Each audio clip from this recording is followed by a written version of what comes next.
gian mà nhìn cái hình mùi ngày lên lối nô gian mà nhìn cái hình mùi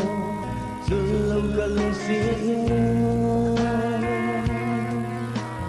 dù yên không dính câu thó viên câu nghe nó còn rồi ở đâu đây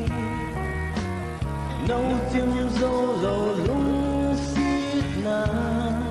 gió kia đi câu nghe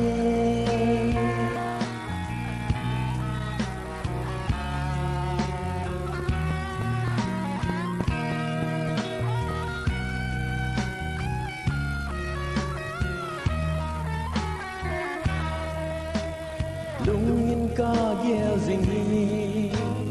lung in ca ghé dinh ngày nên lối nô gian mà nhìn cái hình mù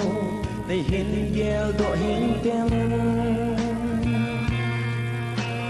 dù yên không dính câu thó viên ca nghe là còn rồi nên ở đúng đây nấu chim gió lầu lung xiết na gió kia đi câu nghe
gian mà nhìn cái hình